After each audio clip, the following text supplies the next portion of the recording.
हम सभी के लिए ये बहुत ही खुशी की बात है कि इस वर्ष के बजट को देश ने 2047 तक विकसित भारत बनाने के लक्ष्य की पूर्ति के एक शुभारंभ के रूप में देखा है। बजट को भावी अमृतकाल की दृष्टि से देखा और परखा गया है। ये देश के लिए शुभ संकेत है कि देश के नागरिक भी अगले 25 वर्षों को इन्हीं लक्ष्यों से जोड़कर देख रहे हैं।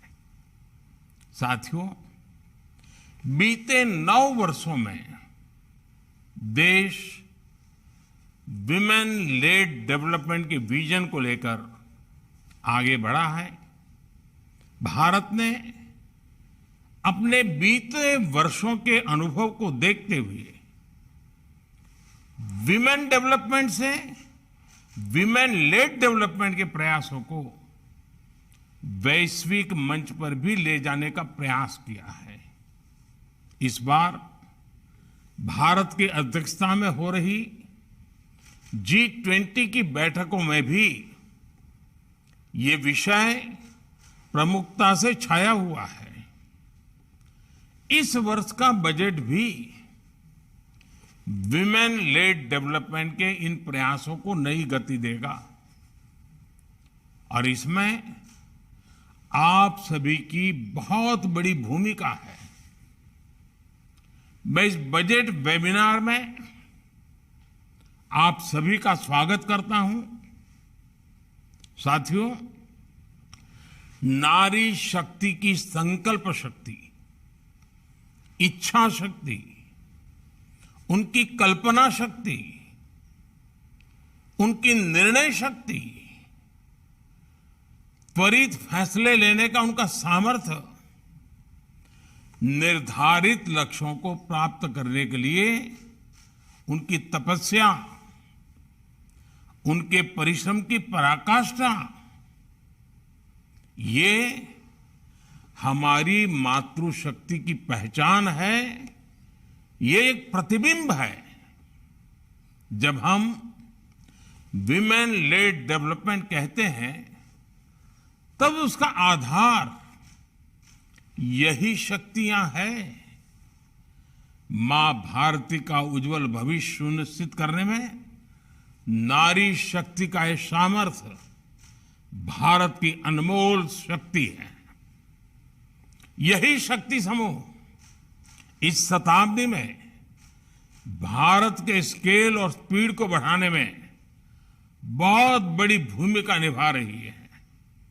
साथियों, आज हम भारत के सामाजिक जीवन में बहुत बड़ा क्रांतिकारी परिवर्तन महसूस कर रहे हैं।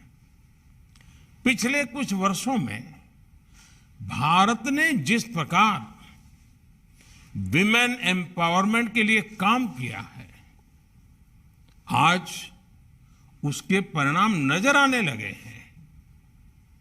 आज हम देख रहे हैं कि भारत में पुरुषों की तुलना में महिलाओं की संख्या बढ़ रही है।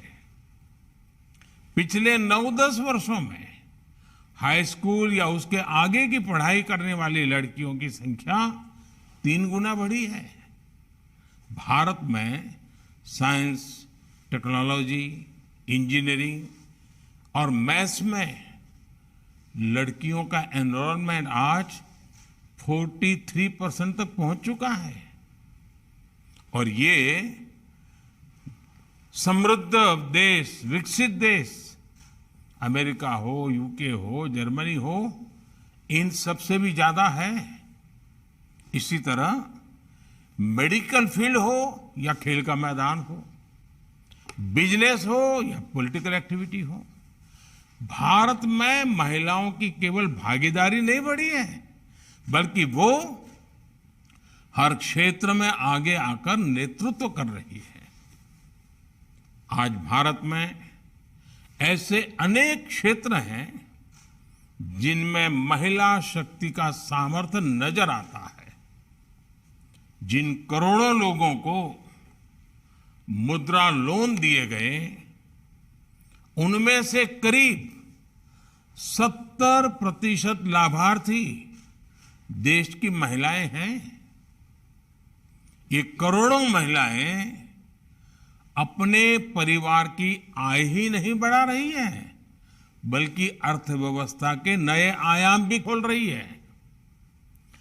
पीएम स्वनिधि योजना के माध्यम से बिना गारंटी आर्थिक मदद देना हो, पशुपालन को बढ़ावा देना हो, फिशरीज को बढ़ावा देना हो, ग्रामोद्योग को बढ़ावा देना हो, एफपीओज हो, खेलकूद स्पोर्ट्स हो, इन सभी को जो प्रोत्साहन दिया जा रहा है, उसका सर्वाधिक लाभ और अच्छे से अच्छे परिणाम महिलाओं के द्वारा आ रहे हैं। देश की आधी आबादी के सामर्थ्य से हम देश को कैसे आगे ले जाएं, हम नारी शक्ति के सामर्थ्य को कैसे बढ़ाएं, इसका प्रतिबिंब इस बजट में भी नजर आता है।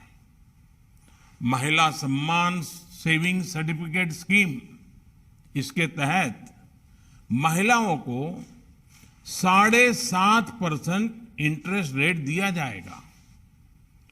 इस बार के बजट में पीएम आवास योजना के लिए करीब 80,000 करोड़ रुपए रखे गए हैं।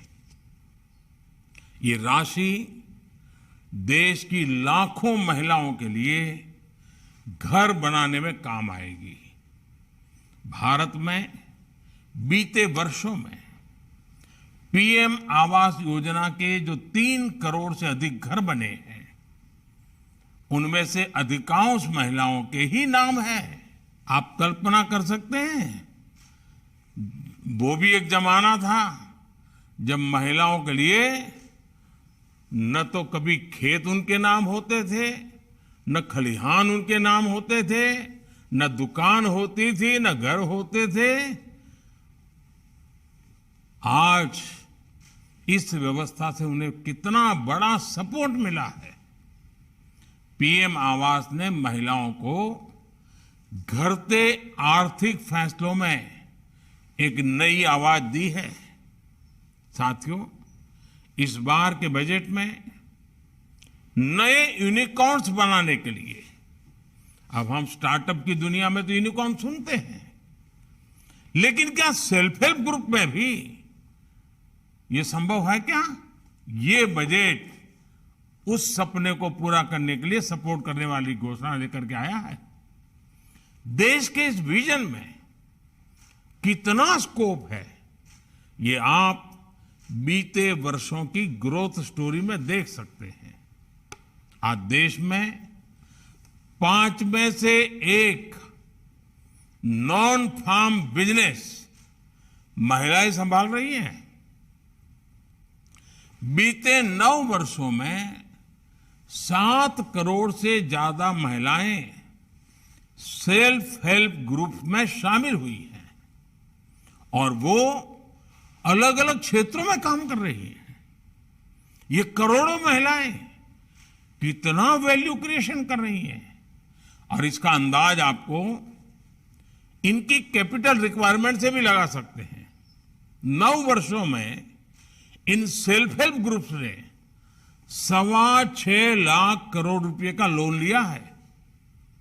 ये महिलाएं केवल छोटी एंटरप्रेन्योर ही नहीं है, बल्कि एक ग्राउंड पर सक्षम रिसोर्स पर्सन का काम भी कर रही है। बैंक सखी, कृषि सखी, पशु सखी के रूप में ये महिलाएं गांव में विकास के नए आयाम बना रही हैं। साथियों, सहकारिता क्षेत्र, उसमें भी महिलाओं की हमेशा बड़ी भूमिका रही है। आज कोऑपरेटिव सेक्टर में आमूलचूल बदलाव हो रहा है। आने वाले वर्षों में 2 लाख से ज्यादा multi multipurpose cooperative, dairy cooperative और फिशरीज कोऑपरेटिव बनाए जाने वाले हैं। 1 करोड़ किसानों को नेचुरल फार्मिंग से, प्राकृतिक खेती से जोड़ने का लक्ष्य रखा गया है। इसमें महिला किसानों और प्रोड्यूसर ग्रुप्स की बड़ी भूमिका हो सकती है। इस समय देश ही नहीं, पूरी दुनिया में मिलेट्स यानी श्री अन्न को लेकर जागरूकता आ रही है, उनकी डिमांड बढ़ रही है। ये भारत के लिए एक बड़ा अवसर है। इसमें महिला सेल्फ हेल्प ग्रुप की भूमिका को और बढ़ाने के लिए आपको काम करना होगा। आपको एक और बात याद रखनी है, हमारे देश में 1 करोड़ आदिवासी महिलाएं सेल्फ हेल्प ग्रुप्स में काम करती हैं। उनके पास ट्राइबल क्षेत्रों में उगाए जाने वाले श्री अन्न का पारंपरिक अनुभव है। हमें श्री अन्न की मार्केटिंग से लेकर इनसे बने प्रोसेस्ड फूड से जुड़े अवसरों को टैप करना होगा। कई जगहों पर माइनर फॉरेस्ट प्रोड्यूस को प्रोसेस करके मार्केट तक लाने में सरकारी संस्थाएं सहायता कर रही है। आज ऐसे कितने सारे सेल्फ हेल्प ग्रुप रिमोट इलाकों में बने हैं, हमें इसे और व्यापक स्तर पर लेकर जाना चाहिए। साथियों, ऐसे तमाम प्रयासों में युवाओं के, बेटियों के स्किल डेवलपमेंट की बहुत बड़ी भूमिका होगी। इसमें विश्वकर्मा योजना एक बड़े ब्रिज का काम करेगी। हमें विश्वकर्मा योजना में महिलाओं के लिए विशेष अवसरों को पहचान कर उन्हें आगे बढ़ाना होगा। जेम पोर्टल और ई कॉमर्स भी महिलाओं के व्यवसाय को विस्तार देने का बड़ा माध्यम बन रहे हैं। आज नई टेक्नोलॉजी का फायदा हर सेक्टर ले रहा है। हमें सेल्फ हेल्प ग्रुप्स को दी जाने वाले ट्रेनिंग में ज्यादा से ज्यादा नई टेक्नोलॉजी के प्रयोग पर बल देना चाहिए। साथियों, देश आज सबका साथ, सबका विकास, सबका विश्वास और सबका प्रयास की भावना के साथ आगे बढ़ रहा है।